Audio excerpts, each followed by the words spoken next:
Well, hello again. Welcome to Horror in Detail.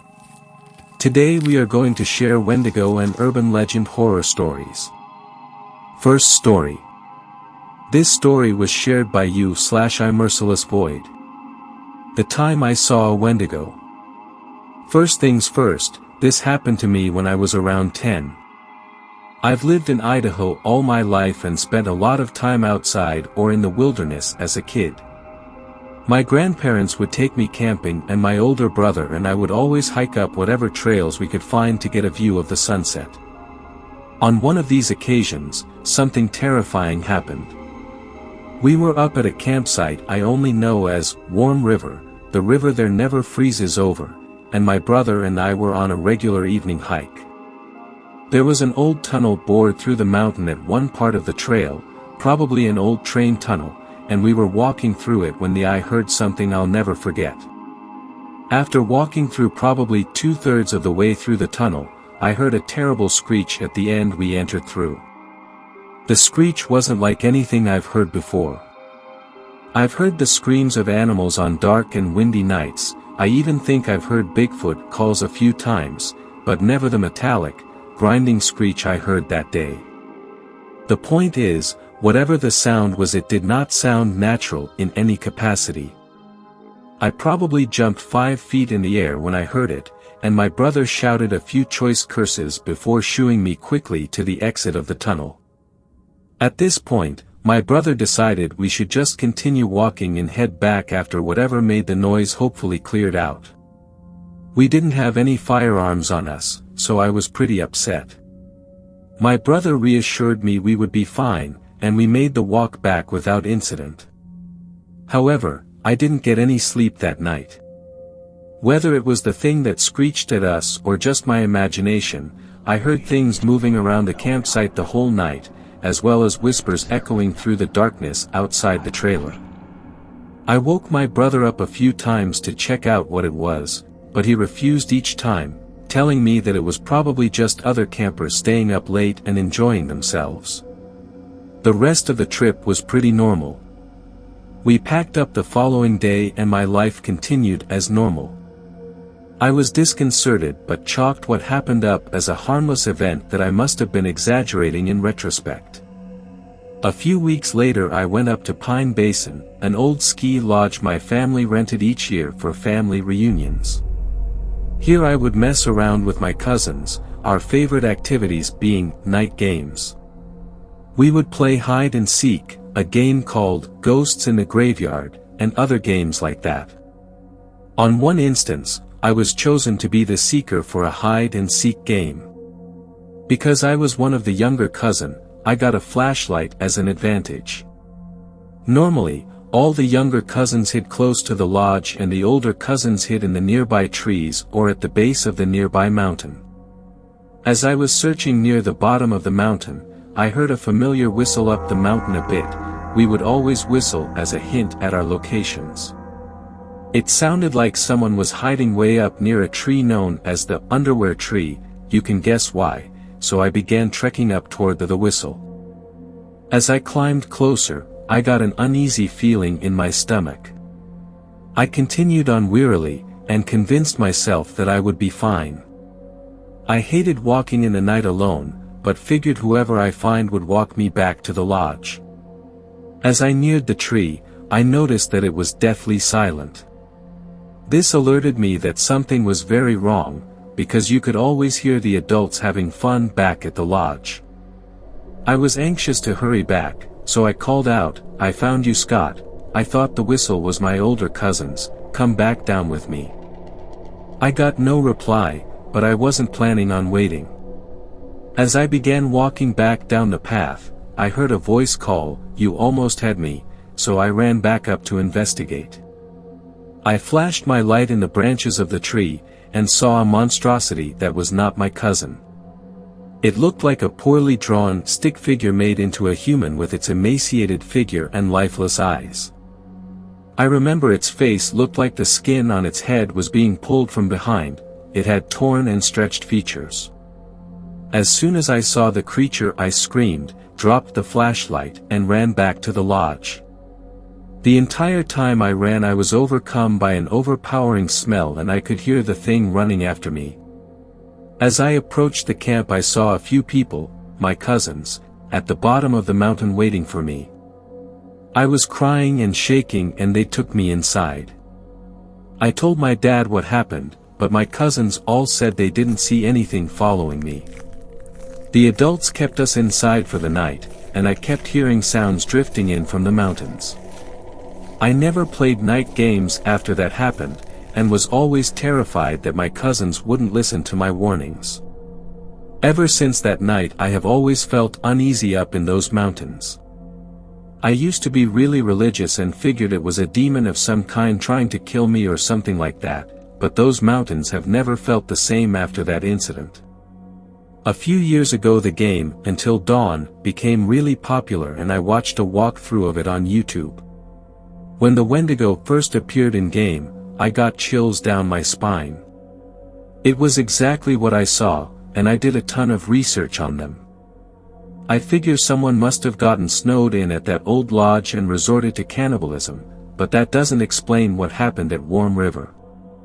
I still hear that screech from time to time. It never occurred to me until watching Until Dawn that they might be from the same thing, and it scares the hell out of me every time. I heard it earlier tonight, and that's why I decided to finally write my story down.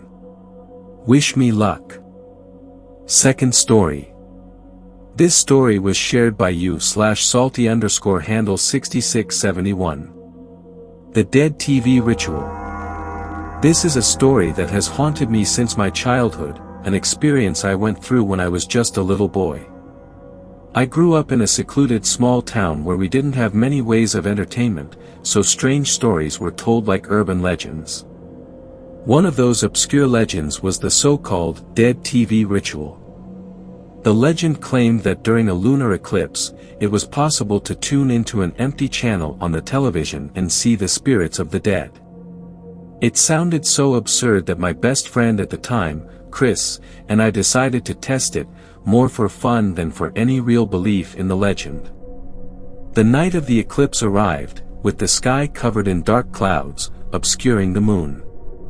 We took an old black and white television we found stored in the basement, that had belonged to my grandfather and began adjusting the antennas, trying to find an empty channel. We fiddled with the antennas for a while until we finally managed to tune into a channel that showed nothing but static. We sat in front of the TV, staring at the blank screen, our anticipation building. At first, nothing happened, and we began to doubt the truth of the legend. The room was filled with an eerie silence, broken only by the soft hum of the television. But then, slowly, the static on the screen started to take shape, like shadows moving behind it. Our eyes were glued to the screen, hypnotized by what was happening. Gradually, images began to appear, images of distorted faces and whispering voices. They sounded like muffled screams, and their voices seemed to penetrate our souls. The faces twisted, and the voices grew more and more anguished. We felt a shiver down our spines when we realized that these faces were familiar. They were people who had died in our town, some of them still alive in our memories. Their eyes held an empty, desperate gaze, as if they were trapped between worlds. Our hearts began to race, and we had never felt more scared. It was as if we were witnessing something we shouldn't have, something that defied all the laws of reality. The images on the screen seemed to call out to us, as if they wanted us to join them in their spectral realm. Then, a face appeared on the screen that we couldn't recognize. It was a pale and cadaverous face, with empty eyes that seemed to look directly at us. It started moving towards the screen, as if it wanted to exit the TV and enter our world. At that moment, we panicked. We turned off the television abruptly, cutting the connection to those disturbing images. The static returned, and the room fell silent, but the fear still echoed in our hearts. Chris and I went on with our lives and neither one of us ever spoke about that night again, and the old television was returned to the basement, where it remained forgotten until today. Now, years later, I still have nightmares about those distorted faces and whispering voices we heard that night. I think we messed with something we shouldn't have, something way beyond our understanding. Since then, I have never attempted to tune into the dead TV, and the memory of that night continues to haunt me, as a dark reminder that some urban legends are best left as legends, untested and untouched. Third story. This story was shared by you/Chronoswept. In Inakamura, Howling Dog Pass. So, I'm a researcher, and one of my favorite subjects has been folklore and urban legends, which is part of the reason why I remember this story so vividly. Almost 10 years ago, I was friends with an American expat living in Japan. We were both members of some online community, and both had a love of horror stories. And one day, she told me the story of an Inakamura, I believe somewhere nearby Fukuoka. She explained Fukuoka was kind of a spooky place in general, but I digress. She explained an Inakamura would translate as Barking Dog Pass or Howling Dog Pass. It was a tiny little mountain town, with its only real point of access a tunnel pass that has long since collapsed. The history of collapses is hardly new, and is what gave the town its name to begin with. It collapsed so many times upon its first construction and killed a number of people.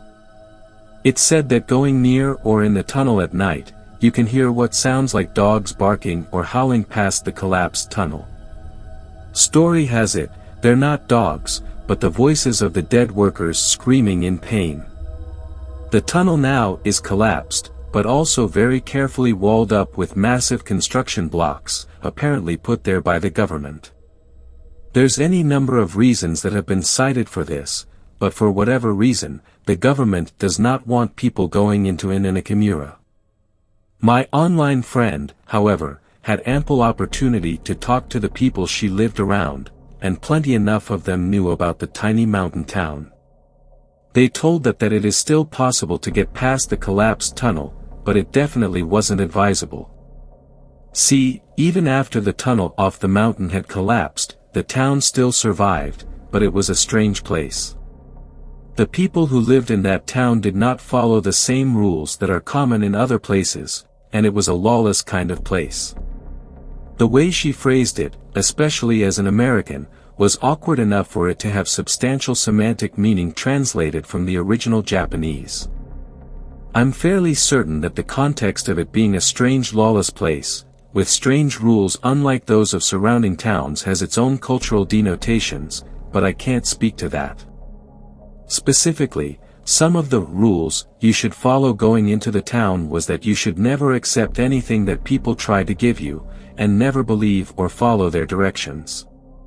That, and don't gamble with them, which apparently was a common activity in the town, and the reasons for abstaining from gambling with them were also not elaborated upon. Oh, and don't stand or stay too long in the trees around the town. Strange, fabric-like shadows flutter around high above in the trees, and if you linger too long, they drop silently from above and envelope you. My friend didn't explain what these entities were, or what was supposed to happen after they covered you, but the lack of explanation sort of spoke volumes to me.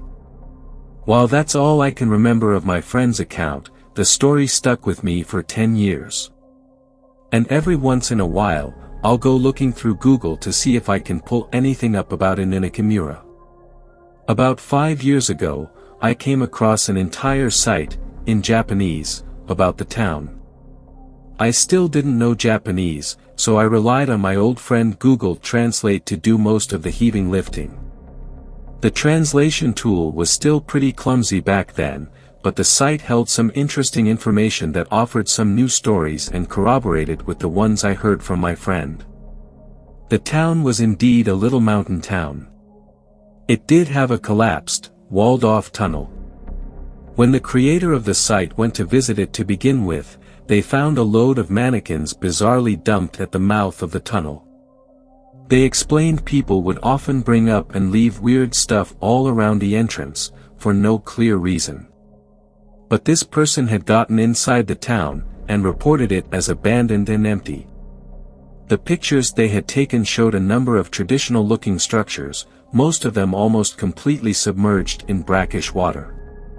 This was explained that the town was both prone to flooding, but the government had also dammed up a water flow, causing it to back up into the town.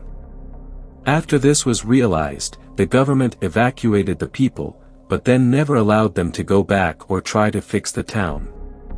The creator of the site did mention that there were still things in the water, and that you shouldn't get too close for fear of being pulled in. Oh, and the sound of barking dogs. They did mention that being anywhere near the tunnel, and you would hear barking dogs. They also added that you shouldn't stay near the tunnel for too long, because the men who had died in the tunnel were still there, and would come for you. That's really all that I can remember about Inakamura.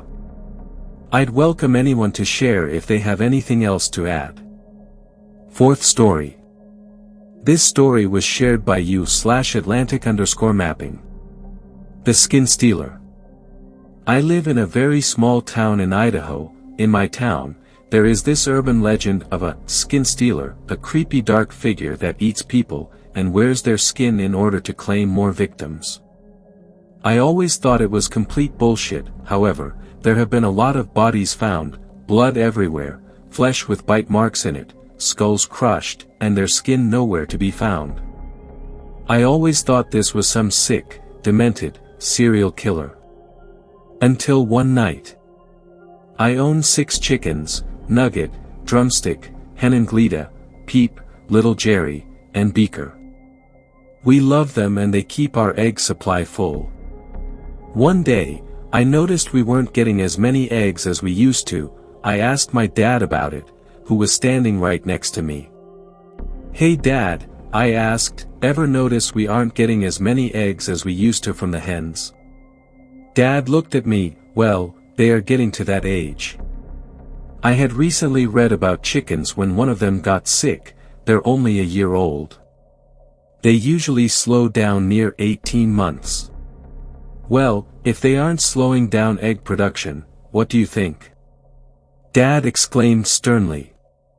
"Maybe some fox." "Well, I guess not a fox. A rat could fit through the chicken wire." I thought aloud. Dad was puzzled. "Go get some security cams. We'll put them in the chicken coop overnight."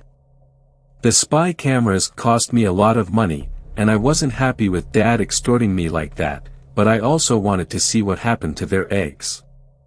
I set them up. Unfortunately, the chickens got out and I had to round them in. After I was finished rounding them up, I went to sleep. I woke up, drowsy, tired, and I had a cold. I didn't remember the spy cameras until breakfast. I checked the footage, and I found. Still shakes me to the core to this day. Around the witching hour, a creature, fitting the exact description of the skin stealer, came into the chicken coop by. I don't know, it just walked right through the chicken wire. The creature was completely black, except for its face. Oh God, its face, it was the most haunting, fucking smile, a twisted expression. I saw nothing genuinely happy in its eyes. I saw nothing in its eyes. They were completely white. Its mouth, which was completely white as well, was filled with crooked black teeth. It moved extremely fast. When it got to the henhouse, it reached slowly in and grabbed the eggs in the coop. I showed the video to everyone, family, friends, and everyone else in the town. Now, there were no more skeptics. Everyone believed in the skin stealer. I was shocked for a month after that. I lost sleep. I was anxious around every corner. I thought the skin stealer would attack me after proving he was real.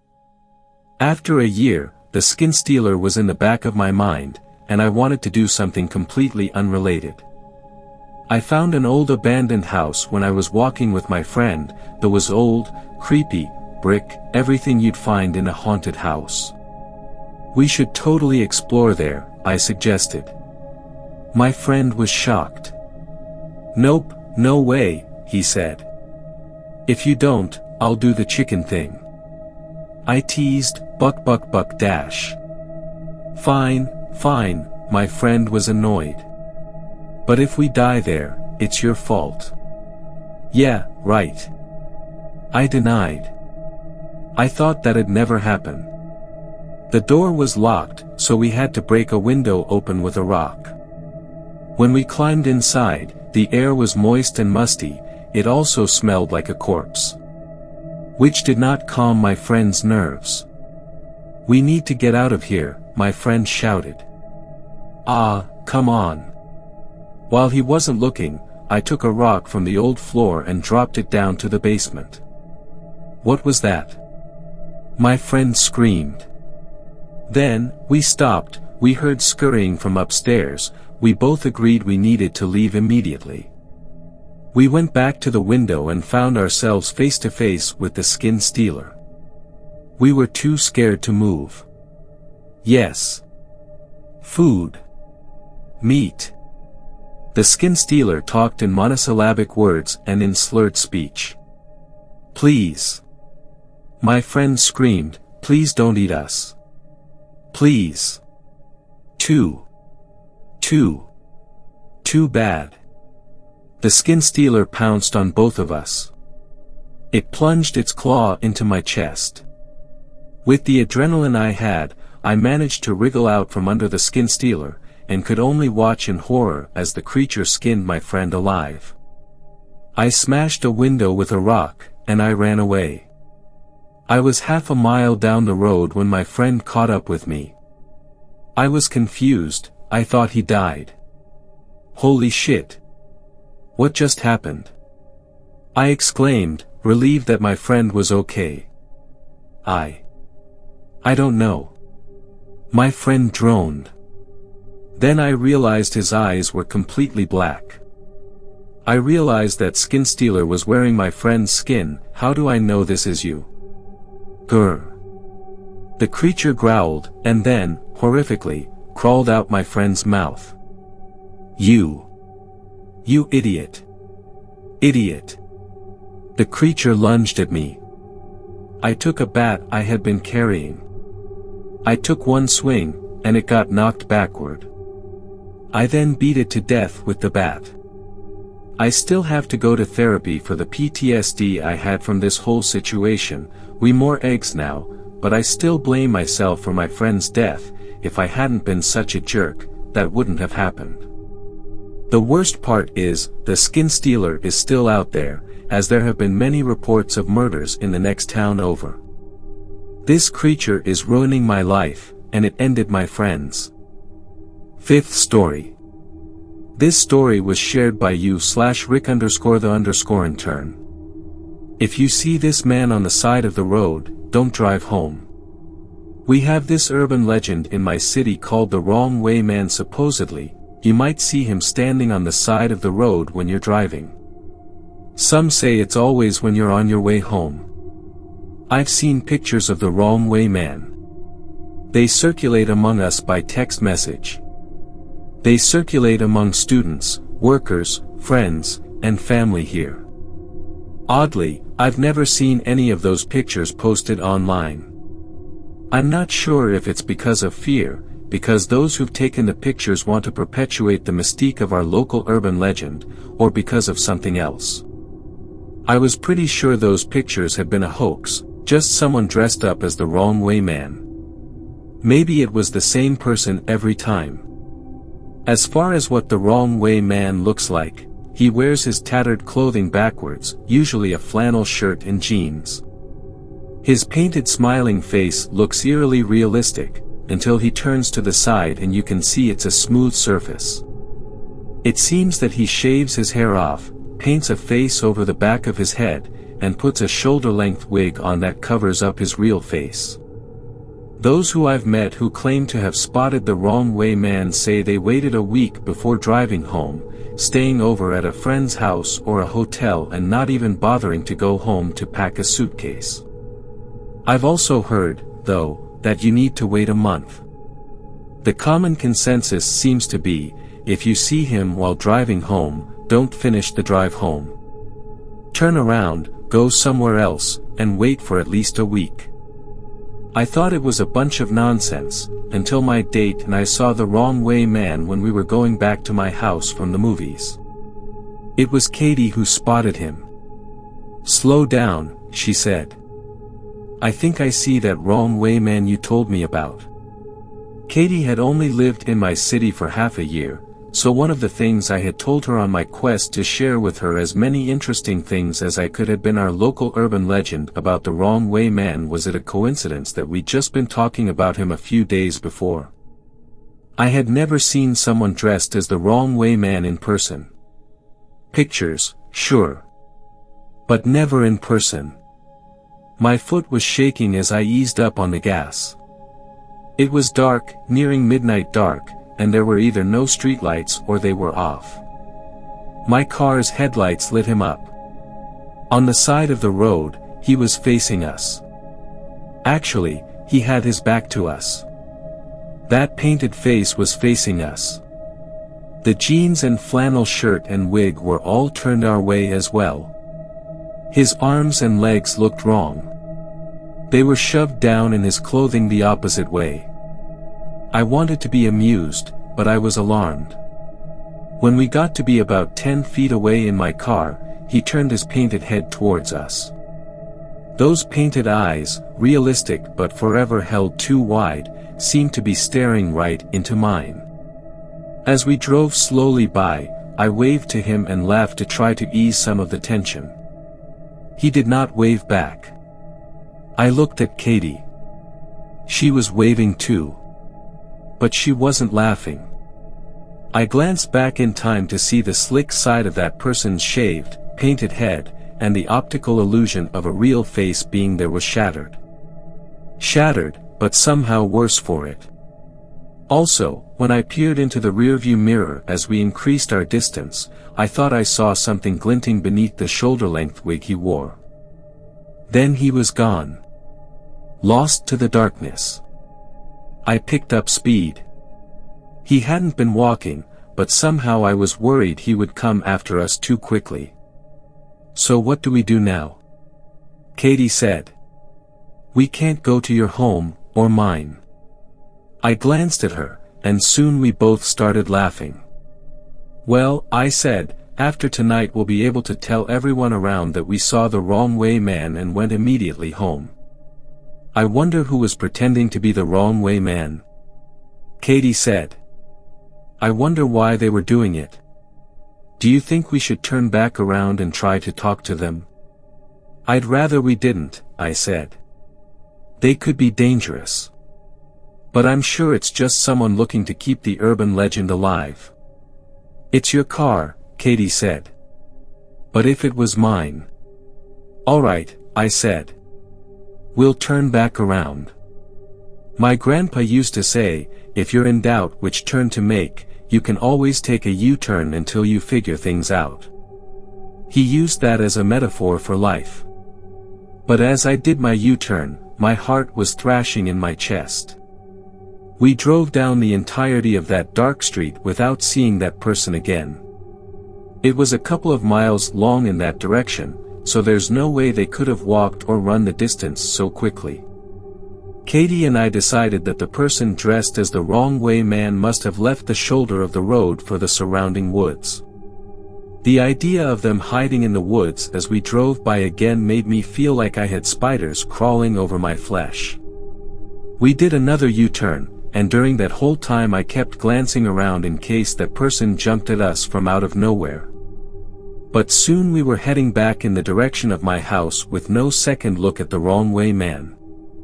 Katie and I tried to laugh it out, and we tried talking about other things, but both of us were pretty scared. We couldn't stop chatting about everything and nothing or glancing out the windows or into our side mirrors. We turned into my subdivision. Then we turned onto my street. And everything changed. As soon as we turned onto my street, we started to go backwards instead of forwards. "Did you put it in reverse?" Katie said.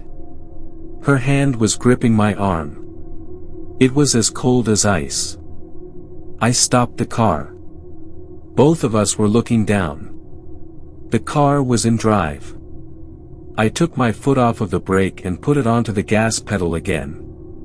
The houses, familiar houses I saw every day when coming home, were moving away from us.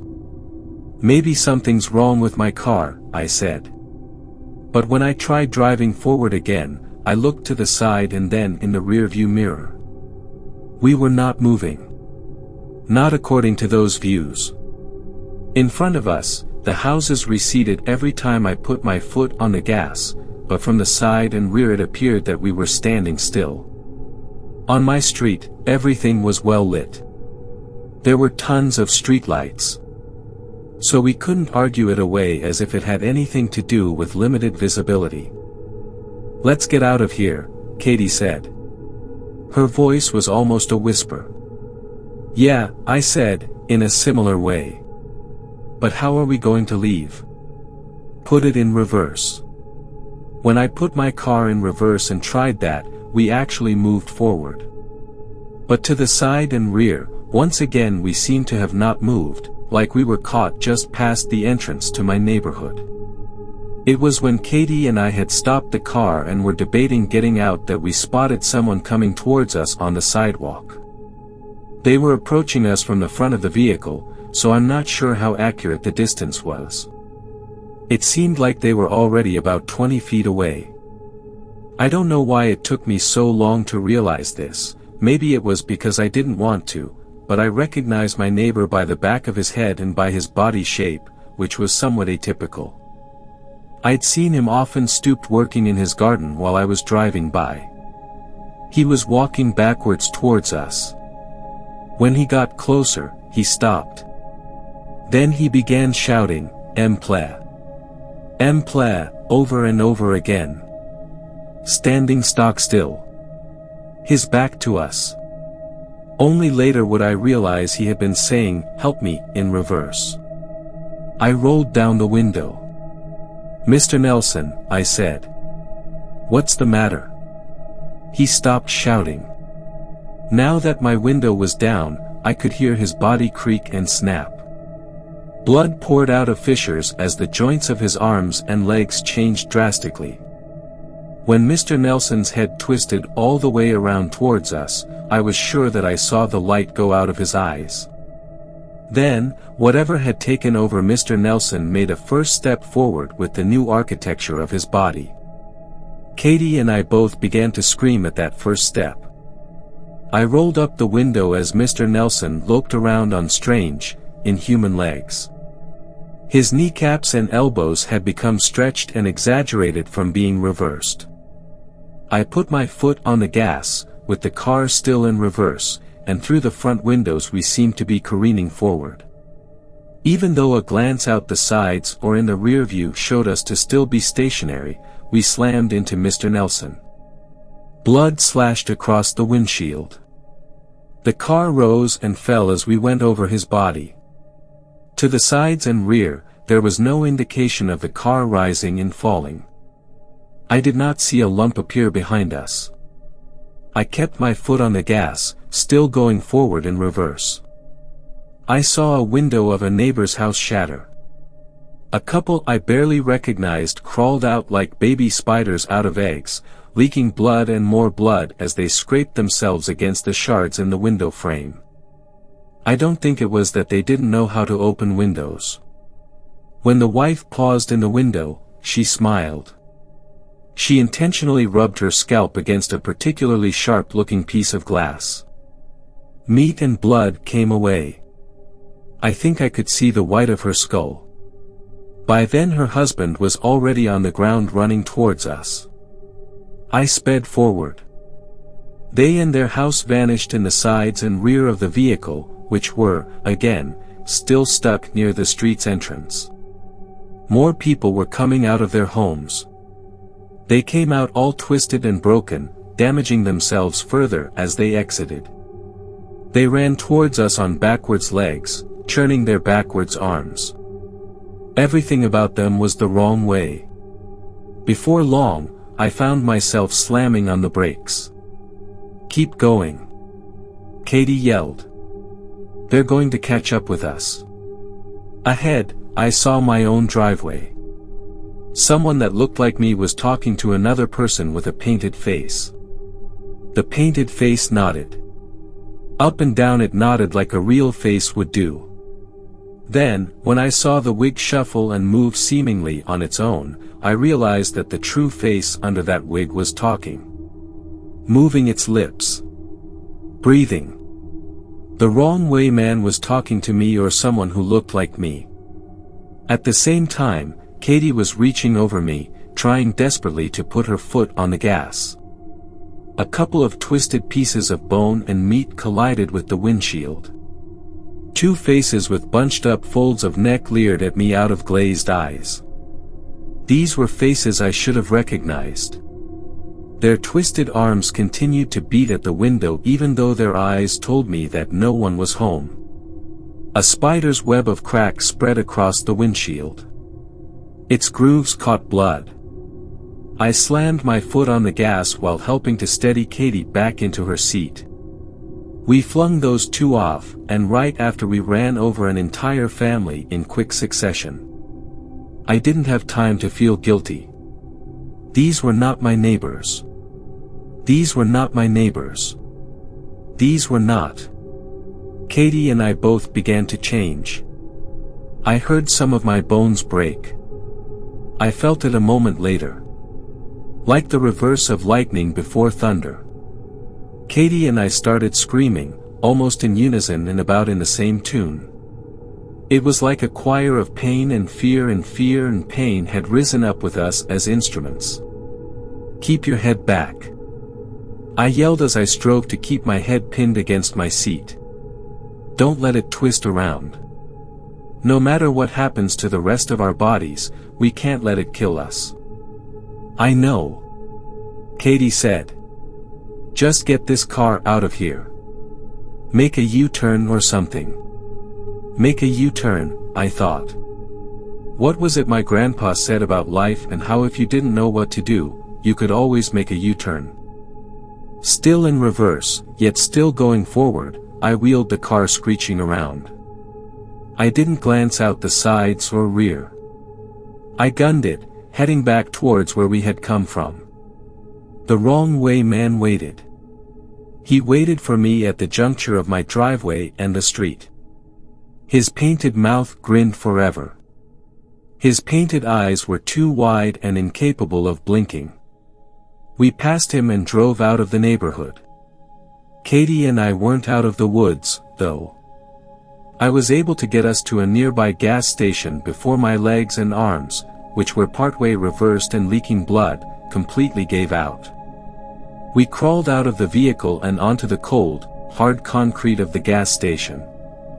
I blacked out almost at once, but Katie tells me she retained consciousness until the ambulance arrived. I don't envy her. We spent months in the hospital with broken bones and torn ligaments and muscle. I think the only thing that had saved us permanent damage might have been the seats of our vehicle resisting our changes. We told the doctors we had been in a car accident. They shook their heads at us and kept asking questions. I did go back home, eventually. We both did. The reason I went home was because one of my neighbors that we had run over with my car came to the hospital to visit me. They seemed completely fine, as if nothing had happened and the wrong way man had never changed them. But damage was done to my vehicle and to Katie and me, both physically and psychologically, and while our bodies are on the mend, I don't think we'll ever be the same. I feel the wrong way inside. Sixth story. This story was shared by you/multiverse_Shane. The Woodland Trickster. What the hell is it with people and following urban legends? Or just legends in general? Kids trying to summon Bloody Mary, looking for monsters, or hell, even playing with a Ouija board. Like I'm sorry, but do you want to die?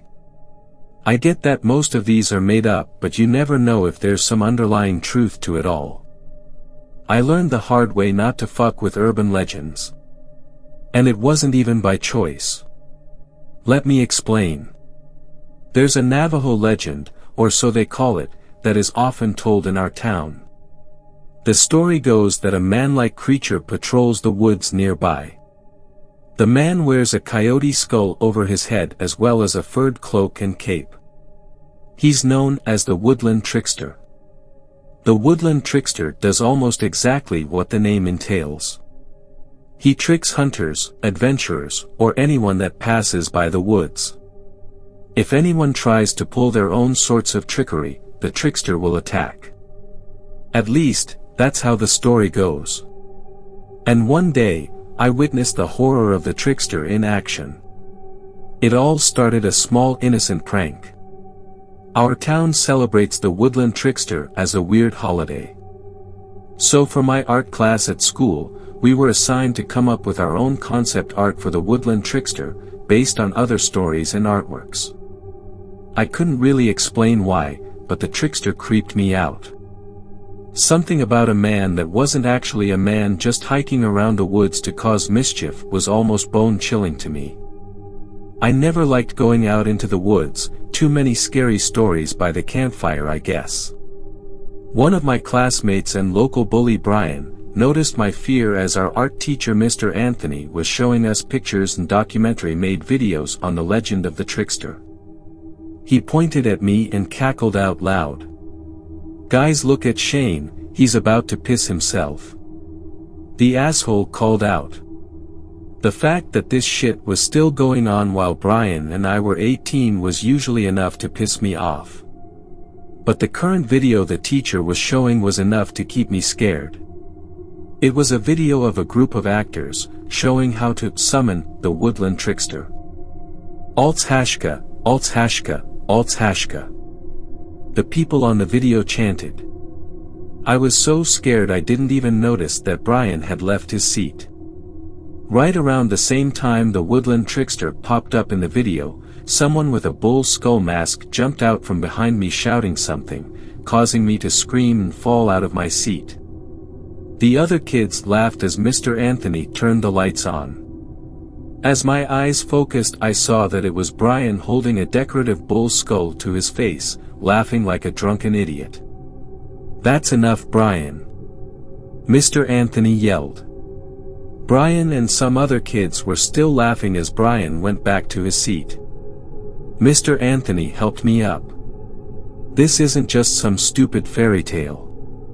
This legend is a deep part of our town's history, and you would be wise to heed the warnings of our ancestors past. I had no idea what he was going on about. But I just figured she was still in his teacher facade or something like that. Later on that night I was working on my drawing for the trickster assignment. I drew the trickster as he normally is described but decided to keep the coyote's ears on the skull. Right when I was putting on some finishing details I heard a loud bang on a nearby window. I jumped and looked up, wondering what the hell would be knocking on my window this late at night. My parents weren't home and I was on the second floor, so I knew it wasn't them. I grabbed my emergency softball bat and ran downstairs, heading to the front door and keeping my eyes on the back door. I watched too many horror movies and read too many stories to know that my actions may have already fucked me over, but I didn't care. If I was about to be killed by some sick fuck, I wasn't gonna go down without a fight. I heard a knock on the door and opened it, stepping back and hitting whoever was out there. I heard metal hitting skin and possibly breaking bones as I heard a crack behind a thwack, and an echoing ting of metal. That's when I saw Brian. His nose was bleeding and he was holding it with a growl. I guess I must have broken his nose. But it's not like he didn't deserve it. "What the hell are you doing out here?" I yelled out, pissed off and frustrated. Of course this asshole wanted to come to my house tonight to scare me. "You broke my fucking nose," he whined. I rolled my eyes and started to say something, but before I could, I felt something hit me on the back of my head and I fell to the ground in pain. "Ow, what the fuck?" I cried out. Brian took my bat. "You idiot. I told you to knock him out. Damn wuss, this is how you do it." He said to someone I didn't even get a chance to see before I was hit again and everything went black. When I woke up I saw that I was in the middle of the woods. I looked around and saw that I was restrained to a tree. Damn it! What the hell was Brian up to? I was too pissed to be scared, but that didn't last long. When I was about to scream out my frustrations, I saw 3 people wearing fur skins and different animal skulls. They all surrounded me and started saying a familiar chant. Alts-hashka, Alts-hashka. They started softly. A shiver ran down my spine. Was I about to be served as a sacrifice or some shit to the woodland trickster? How did these guys find me? Did Brian and his goons somehow find a woodland trickster worship cult and decided to give me to them? See, come on guys, you don't gotta do this. I don't know how Brian bribed you to do this to me, but I'm just a kid. I begged, trying to reason with them. They continued to chant, with each iteration getting louder and louder. Alts-hashka, Alts-hashka, Alts-hashka. One of them began to sing something in the background, while the other started something that I can only describe as a prayer. Woodland trickster, hear us now, let our call bring you down. Accept our gift and give us praise, for we only want to serve your grace. They said, chant still going on in the background. I tried something, anything to get them to stop. But I couldn't hear myself think. The ceremonial chant was so loud that all I could do was close my eyes and pray to whatever or whoever was listening that I would survive. I was shaking, knowing full well that if the legend was true, I would be dead within a matter of minutes, maybe even seconds. Suddenly, the chanting had stopped, replaced with laughter. I opened my eyes to see that the 3 cultists had removed their masks and were laughing at me. I recognized these guys and knew that they were not cultists. It was Brian, Evan, and Trey. One of Brian's friends wasn't here. Lucas. Oh Shane. You should have seen the look on your face. Brian teased with an annoying laugh. Yeah man, you look like such scaredy cat up there. Come on man, do you even have a backbone? Trey bellowed. Evan snorted. You and Lucas should be friends, Guy was too scared to come out and help us. He said. I tried my hardest to pull and break free from the ropes. I swear to God Brian. This isn't funny. It's not safe out in the woods in the middle of the night. There could be coyotes or bears or dash. I stopped talking and froze. Brian was too arrogant to notice that a figure that looked exactly like the woodland trickster was approaching us slowly. Coyote skull covering and hiding their face with a black fabric underneath, fur surrounding his body as clothing. The fur was different colors, almost similar to shades of a coyote. The figure stood and watched. Or what? Brian asked with a smirk. Are you afraid the trickster is actually gonna show up? Brian's friends must have seen the trickster because they didn't say anything. Brian kept rambling on his high horse, until the trickster covered his mouth with a furred gloved hand. Claws stood out where the fingernails would be. Brian's eyes widened, but he didn't have time to react. The trickster said nothing as he snapped Brian's neck and silenced him for good. Trey and Evan tried running away, but the trickster had caught one, digging his claws into his torso before going for the other one. Blood splattered through the fresh wounds and dripped down the faux fur garments as the boys' bodies dropped to the ground. The trickster then began to claw and dig into their bodies, growling like a vicious predator that was feeding on its prey. I just sat there, frozen and helpless as I watched. I didn't want to piss off the trickster. When the man was done, he turned towards me. He then walked as close as possible to me without touching me, and I closed my eyes out of fear. I could somehow feel his breath on my face through his mask. When I opened my eyes, I saw something I wasn't expecting. Through the small holes is the man. I could see that under the mask was a human face. I thought the trickster was gonna kill me in an instant, but instead, he used his claws to cut through the ropes, setting me free. Duda juda dil bii chiz, he spoke in a deep soft voice before picking up the bodies and leaving the area of the woods we were in. As soon as I thought the coast was clear, I ran home. It took me a minute to find the path back to town, but when I did, I didn't stop. I didn't even bother calling the police. I knew they wouldn't believe me. As soon as I got home, I locked all the doors and went to my room. I laid on my bed and panted, catching my breath. If it wasn't for the fact that I needed to pass my art class to graduate, I would have thrown my drawing of the woodland trickster away. I took my phone and tried Googling what the man had said to me. It roughly translates to "no kind blood in wood." I surprisingly fell asleep that night. It must have been from all the exhaustion. I had school the following morning. With our morning announcements on the TV, I heard something that made my blood run cold. Brian Hove, Evan Paulson, and Trey Solidan have gone missing. They were last seen carrying someone into the woods with a few backpacks. If you have any information, please contact the following number. Wendy, our announcement girl, said. As I was listening, I looked over and saw Lucas. He was sweating bullets and looked nervous. I remembered what Evan said about him last night. After class, I followed him to the bathroom. "Hey Lucas," I said calmly, not wanting to spook him. The guy must have been on edge because he still jumped, leaning against the wall by the sinks. Shane. "Look, please don't tell anyone what happened. I promise I had nothing to do with it.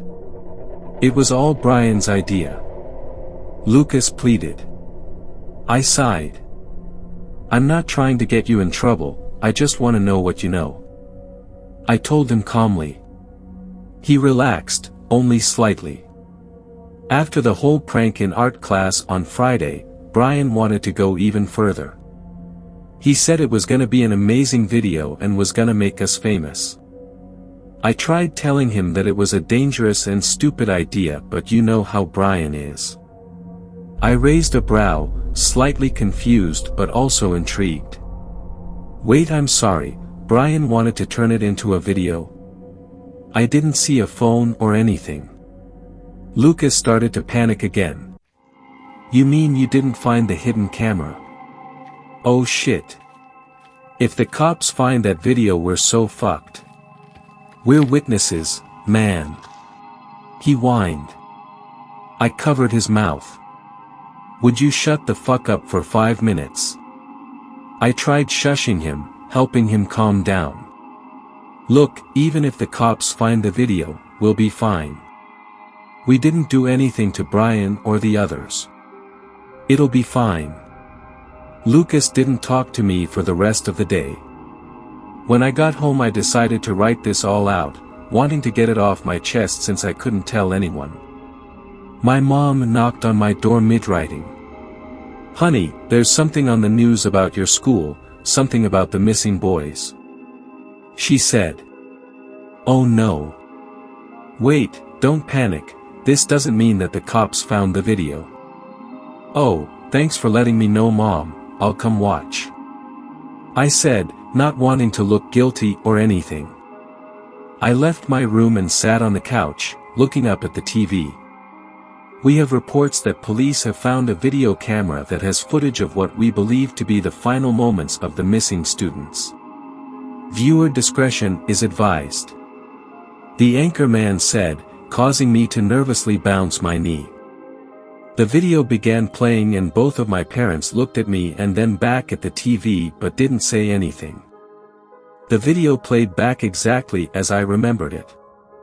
The chanting, me begging for my life, the whole murders, and then finally me escaping. I was expecting the video to end there, but it kept going. A few minutes after I left, the woodland trickster walked back where he stood when he killed my classmates.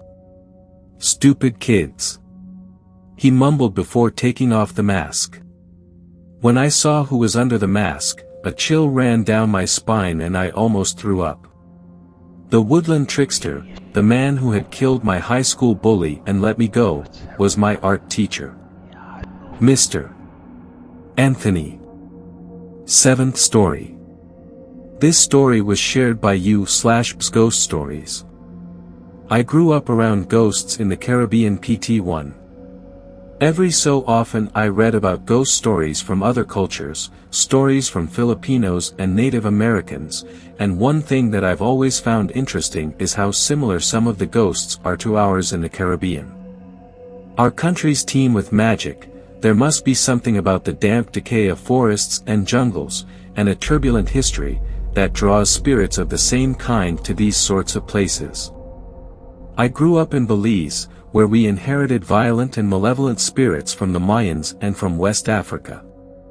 If they were ever kind or pacified I don't know, but I do know that once the Mayans were pushed away or slaughtered by the early British colonies, and African spirits were torn from their homelands by an ocean, they have been seething with rage in the jungle ever since. Most of our myths about these creatures are really instructions on how to deal with them and get out alive, if we're ever unlucky enough to be near one. Duppy. A duppy is a type of evil spirit that has a rich folklore in Jamaica and other Caribbean islands, but not so much in Belize. There are many different variants of duppy encounters, but the ones that I'm mostly familiar have to do with spirits of dead relatives, but usually, seeing a duppy is a bad omen. The dead either have a score to settle, or they are costumes being worn by evil spirits to torment the living, and some form of obeah is usually required to keep yourself unharmed. The indigenous duppy stories are tragic. They are usually children of slaves who lived deep in the Jamaican jungles, staying well away from everyone, their baying echoing off trees in a disorienting chorus. When I was younger a Jamaican family moved to my neighborhood, and my parents quickly befriended them. One night they came over to hang out, and eventually the conversation turned to common myths and urban legends. They told us about duppy folklore. Obeah practitioners would be able to summon a duppy by using a possession of the dead person, or even their grave dirt. The doppelganger would appear to do their bidding, and to do harm to their enemies. Other stories mention slitting a goat's throat, offering its blood up to the deceased person, and then anointing those who want to interact with the duppy by placing a smudge of blood on their foreheads. A duppy can also appear in broad daylight. One of them told us how he was walking down a street in Kingston, when someone tapped his shoulder. He turned to see himself, leaning in to give him a bear hug. He shouted in terror and fell, and when he looked up, the duppy was gone. Pure mischief, he called it, laughing. He thinks a jealous coworker paid an obeah practitioner to give him a bad scare. It turns out that duppies are also perfectly capable of following Jamaicans to other countries. I don't think they were too happy about that development. One night my mom got a frantic call from her friend. Apparently she was driving home from work alone, and as she drove over a bridge on her route, she happened to look in the rearview mirror. Her late uncle was sitting in the back seat, staring at her. She said she nearly swerved off the road, but she forced herself not to scream or to look at the duppy. It might interpret any sort of interaction as an invitation. During her tense drive back, the duppy started to laugh, not a mean laugh, but a gentle one, she said, as if it was enjoying a private joke. The laughing continued for 5 minutes uninterrupted, and then abruptly stopped. My mom's friend eventually arrived home, and then forced herself to look in the mirror. The duppy was gone. In retrospect, my mom's friend said, the laughter was helpful. If the duppy was silent, she was sure she would have looked too early. 2. Tata Duende. In his youth my late grandfather was a strapping seasonal worker for sugar cane plantations. Years of punishing labor had long since taken their toll, and as a boy I knew him as a tiny, withered old man, but with a gaze of steel, a mind as sharp as ever. I remember one night my extended family descended on my grandparents' house to visit for some holiday or the other, and it started to storm. Eventually there was a blackout, as usual for Belize. My grandmother began lighting oil lamps and candles all around the house, and my grandfather decided that was the perfect time to gather me and my cousins around for some ghost stories. One of the stories he told us was about the time he and his friends signed on to a multi-day contract to complete harvesting on one of the largest plantations at the time, in a remote part of the country. They would spend large parts of the day methodically chopping the sugary stalks with their machetes, looping together huge bundles to place on a rusting old truck for delivery. One of his friends brought along his dog, a form of protection, he said. Nobody needed to ask protection from what? Do you know how dark Belizean nights got in those days? My grandfather asked us. When there were no clouds, stars would dot the sky like glitter. But when the night was cloudy, it was really pitch black out in the wilderness. Someone could walk a few feet away from you and vanish. It was an inky void, but at the same time a cacophony, of bugs shrieking and the growls of a million beasts. The scariest, my granddad said, were the alien growls of the howler monkeys. Out of nowhere he gave a startlingly loud imitation of the sound, making several of us jump and draw closer to him, to the safety of the yellow oil lamps. One night they were camping within the fields, when the cacophony stopped. My grandfather sat bolt upright within his tent, saying nothing. He told us that he knew his friends were awake as well, listening. Eventually he heard, at the very edge of his hearing, an aimless whistling, and he started to panic. In Belizean folklore there is a small spirit in the form of an ugly old man, called Tada Duende. He roamed the deepest jungles and ruins since before Belize existed. His feet were reversed, resulting in confusing tracks, and he had 4 fingers on each hand. The tales went that if you were to ever encounter him in the jungle, you must quickly fold and hide your thumbs, or he will grow enraged and bite them off. Tada Duende was more patient with little children, but he would gleefully lead them deep into the jungle where they would never be found. But probably the most bizarre fact about the Duende is that he would sometimes whistle as he approached you, and if the whistling sounded loud, that meant he was far away, but if it was almost a whisper, he was right next to you. His friend's dog exploded into barking, running out of their tent and escaping into the night. My grandfather did not have to remind his friend not to chase after the dog. No one moved, no one breathed.